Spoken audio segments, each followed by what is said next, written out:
वाराणसी से नरेंद्र मोदी के खिलाफ अरविंद केजरीवाल हो सकते हैं आम आदमी पार्टी के उम्मीदवार। आज पार्टी इस बात का ऐलान कर सकती है। कर्नाटक दौरे पर गए अरविंद केजरीवाल से जब उम्मीदवारी को लेकर सवाल पूछा गया तो उन्होंने अपने पत्ते नहीं खोले, लेकिन उन्होंने ट्वीट करके ये कहा कि लोग उनसे पूछ रहे हैं, लिहाजा वो शाम को बैंगलोर की सभा में इस पर बोलेंगे। लेकिन क्या कहता है बनारस, चाय के चौपाल से देखिए उमेश पाठक की ये रिपोर्ट।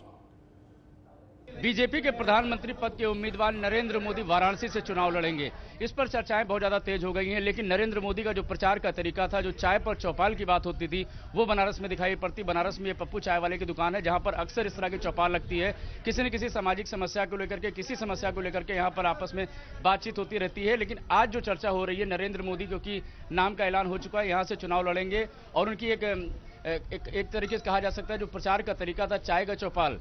तो यहाँ पर चाय पीने वाले लोग अक्सर आते हैं, बातचीत करते हैं, इनसे कुछ जानने की कोशिश करते हैं। ये बताइए सर, आप प्रोफेसर हैं दर्शन शास्त्र के, आपको क्या लगता है कि वाराणसी से नरेंद्र मोदी जो चुनाव लड़ने जा रहे हैं, किस तरह की फिजा होगी?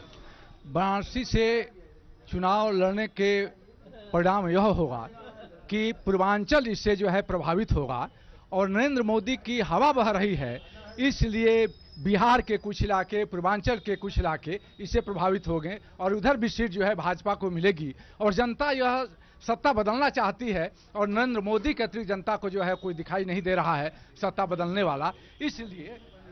इसलिए नरेंद्र मोदी की हवा बह रही है, एक प्रकार से आप कह सकते हैं, एक आंधी है, एक तूफान चल रहा है और उस तूफान में तमाम पार्टियां ध्वस्त हो जाएंगी और पूरा का पूरा पूर्वांचल जो है इससे प्रभावित होगा। आप कह रहे हैं परिवर्तन होगा, लेकिन सत्ता का परिवर्तन होगा, लेकिन बनारस की जो स्थितियां हैं, आपको लगता है, क्योंकि इसको कहा जाता है विश्व का प्राचीनतम शहर है, तमाम डेवलपमेंट और जगह हुए, लेकिन यहाँ पर कोई डेवलपमेंट नहीं हो पाया। आपको कुछ उम्मीद है नरेंद्र मोदी से? मुझे ये पूर्णतः उम्मीद है कि आज तक हमने सांसद चुना है, हम पहली बार प्रधानमंत्री चुनने जा रहे हैं और प्रधानमंत्री का ये जब कार्य क्षेत्र होगा तो इस शहर में ये रेंगता हुआ शहर दौड़ने लगेगा। ये पिछड़ा शहर ये आधुनिक हो जाएगा, विकास के यहाँ होगा, सुविधाएं मुहैया होगी। ढेर सारी जो केंद्र की योजनाएं यहाँ पर पिछले 10 से 15 वर्षों से लंबित चल रही है, वो सारी योजनाएं अपने परिपूर्णता को प्राप्त करेगी।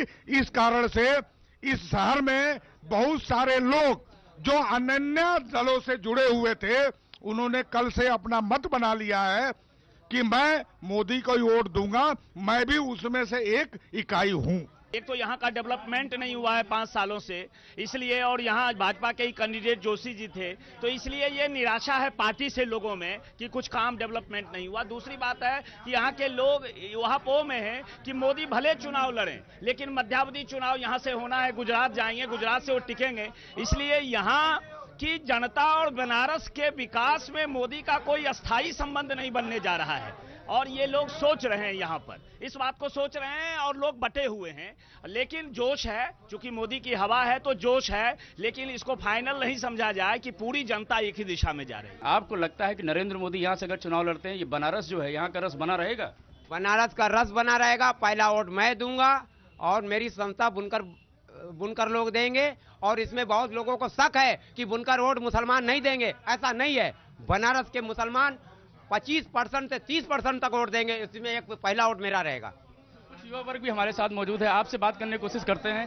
बस अब ये बताइए कि जिस तरह से प्रचार किया गया, मुरली मनोहर जोशी, तमाम अलग अलग समस्याएं भी आई, आपको लगता है कुछ चुनौतियां भी हैं नरेंद्र मोदी के सामने?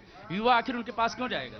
पूर्वांचल पहले से पिछड़ा था, अभी भी है, लेकिन अब नहीं रहेगा, क्योंकि पूर्वांचल की पूरी सीट इसी से अफेक्टेड है और मोदी जी के आ जाने से चेंज हो जाएगा। आपसे जानना चाहेंगे सर, आपको लगता है कुछ नरेंद्र मोदी को चुनौतियां भी मिलेंगी यहाँ से? बनारस में मोदी का आने का मतलब यह है कि पूरी दुनिया में इस बात का संदेश गया है कि काशी की सांस्कृतिक नगरी ही नहीं है, यह काशी दुनिया की राजनीतिक नगरी है। अब तो चुनावी राजधानी भी हो गई। आपसे सवाल ये पूछते हैं कि आपको लगता है कि क्या लगता है कि युवाओं को क्या उम्मीदें हैं? नरेंद्र मोदी यहाँ से अगर चुनाव लड़ रहे हैं, किस तरह के शहर की फिजा होगी और क्या उम्मीदें आप पाल के रखते हैं कि किस तरह का सियासी समीकरण अलग चीज है, लेकिन विकास किस तरह से हो पाएगा? पिछले 3-4 महीनों से जब से इस बात की चर्चा है काशी नगरी में कि नरेंद्र मोदी जी संभावित उम्मीदवार हो सकते हैं भारतीय जनता पार्टी के, पूरे बनारस ही नहीं बल्कि पूरे पूर्वांचल में युवाओं में एक अजीब जोश, उत्साह और जुनून जैसा माहौल दिखाई दे रहा है किसी भी धर्म, किसी भी जाति, किसी भी मजहब का युवा वो पूरी तरह नरेंद्र मोदी के पक्ष में है, क्योंकि आज जो नरेंद्र मोदी जी के एक विकास पुरुष के रूप में जो पूरी दुनिया में छवि बनी है, उसके अनुरूप नरेंद्र भाई मोदी इस पूर्वांचल की जो राजधानी के रूप में काशी पूरे दुनिया में जानी जाती है, जो कि आज़ादी के बाद से ही लगातार उपेक्षा का शिकार रही। हर क्षेत्र में धर्म, संस्कृति, शिक्षा, हर क्षेत्र में पूरी दुनिया में इसकी अपनी एक अलग छवि है। अब यहाँ का माहौल क्या है? ये दादा परदादा की वजह से चलते हुए आ रहा है। लेकिन चुनावी अगर हिसाब से देखा जाए तो आपकी दुकान का माहौल किस तरह का है? ये मोदी है, केवल हम लोग को मोदी चाहिए और कुछ नहीं। क्यों चाहिए मोदी? मोदी चाहेंगे कि बनारस की सुधार हो और चाहे कि हम लोग का मन बढ़े और ये और चाहिए हम लोग को। कि आप यहाँ पर देख सकते हैं तमाम तबके के लोग हैं, तमाम उम्र के लोग हैं और अक्सर यहाँ बनारस की ये खासियत है कि यहाँ पर लोग आते हैं, चर्चाएं करते हैं और इस समय जो यहाँ की चर्चा है वो नरेंद्र मोदी को लेकर के है कि नरेंद्र मोदी जो प्रधानमंत्री पद के उम्मीदवार है भारतीय जनता पार्टी से, वो यहाँ से अगर चुनाव लड़ते तो इनको लगता है कि जो विश्व का प्राचीनतम शहर बनारस जिसको कहा जाता था, जिस तरह से यहाँ का विकास नहीं हो पाया, कुछ विकास भी हो सकता है, ये उम्मीदें पाले हुए हैं लोग। लेकिन चर्चाओं की अगर बात की जाए तो चर्चा नरेंद्र मोदी को लेकर की चाय की दुकानों पर हो रही है। तो चाय के चौपाल पर आपने बनारस का मिजाज जाना, लेकिन जिस पान के लिए बनारस दुनिया में मशहूर है वहां का क्या माहौल है? पान की दुकान पर पहुंचे उमेश पाठक ने लोगों से जाना कि मोदी के आने का क्या असर होगा बनारस पर। बनारस शहर अपने मिजाज के लिए जाना जाता है, लेकिन जब चुनावी माहौल में यहां से नरेंद्र मोदी के चुनाव लड़ने का ऐलान हो गया है तो यहां का सियासी मिजाज किस तरह का होगा, इसका जायजा लेने के लिए हम बनारस के मदनपुरा इलाके में हैं, जहां पर अल्पसंख्यक तमाम मात्रा में रहते हैं। जिस तरह से प्रचार किया जाता है या विरोधी जिस तरह से आरोप लगाते रहे नरेंद्र मोदी की छवि को लेकर के कि उनकी जो छवि है वो कहीं न कहीं जो अल्पसंख्यक समाज है उसके खिलाफ जाता है। हमारे साथ बात करने के लिए तमाम लोग यहाँ पर मौजूद है जो कि पान की दुकान पर यहाँ पर चर्चा आपस में कर रहे थे, हमारे साथ जुड़े हुए हैं। तो ये तो उनका जो ऐलान करते हैं खुल कर सामने रहते हैं, उससे ज़्यादा तुलसी से भी जिताएंगे उनको। हाँ जी, लड़ेंगे। उनका किरदार बढ़िया है, उनका वसूल बढ़िया है और जो है जो कहते हैं वो करते हैं। और इंसान के क्या चाहिए आम जनता के लिए, बस उससे वो मजहबी बात लेके क्या करेंगे हम लोग। आपको क्या लगता है कि आप बनारस के रहने वाले हैं कि क्या विकास हो पाएगा यहाँ पर नरेंद्र मोदी अगर यहाँ से चुनाव लड़ते हो, प्रधानमंत्री बनते हैं? निश्चित तौर पे हम पूरी बनारस की जनता आज गर्व महसूस कर रहे हैं कि नरेंद्र भाई मोदी को वाराणसी से सांसद का टिकट मिला है और आशा ही नहीं पूरा विश्वास है कि अगर नरेंद्र भाई मोदी बनारस से सांसद होते हैं, ये बनारस के लिए बहुत खुशी की बात है कि बनारस से सांसद नहीं हम प्रधानमंत्री के लिए मोदी जी को जिता रहे हैं। और मोदी जी विकास पुरुष हैं, उन्होंने गुजरात का विकास किया है, वो बनारस का विकास करेंगे और हमारे पूरे बनारस की जनता को ये विश्वास है कि वो बनारस का नहीं पूरे पूर्वांचल का, पूरे देश का विकास करेंगे और उनके नेतृत्व में भारत का एक नाम अंतर्राष्ट्रीय लेवल पे भी विकास होगा, हमें पूरा विश्वास है। एक आखिरी सवाल आपसे ये है कि जो बनारस शहर जिस मिजाज के लिए जाना जाता है, जिस गंगा जमुनी सभ्यता के लिए जाना जाता है,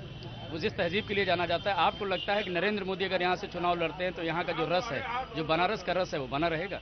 हाँ, वो जरूर बना रहेगा। उससे वजह है कि जो उनका जो वातावरण है, जो और लोग जो खुलूस दिल से जो बात भी उनके व्यवहार में बात व्यवहार है, उनके जो किरदार है, उनके किरदार से यह है कि उम्मीद है कि जो है 100% जो है कुछ विकास होगा बनारस में। बनारस जी, आपसे बात करते हैं कि नरेंद्र मोदी अब यहाँ से चुनाव लड़ने जा रहे हैं, नाम का ऐलान हो गया है, आपको क्या लगता है? क्योंकि चुनावी राजधानी तो बन गई है, आपका बनारस काशी जो है वो चुनावी राजधानी बन गई है, आपको लगता है कि नरेंद्र मोदी के चुनाव लड़ने से यहाँ स्थानीय भी कुछ फायदा होगा? अभी तक 52 से आज तक कोई फायदा नहीं, उसी तरह सड़क है, गली है, बल्कि और खराब हो गया, पटरी नहीं बनी। नरेंद्र मोदी के आने से कोई सोने होने वाला बनने वाला नहीं है, ये सब खाली सपना है। हर आदमी कमाते हैं, करते हैं, भारत सरकार का नियम सब गलत है, कोई लोन नहीं मिल रहा है, बुनकर और यहाँ का खत्म हो गया कारोबार। नरेंद्र मोदी का खाली एक हवा है, अभी जीतेंगे कि हारेंगे ये भी तय नहीं है, क्योंकि ऐसे ऐसे अभी उम्मीदवार आएंगे। बनारस की पब्लिक बहुत जागरूक है।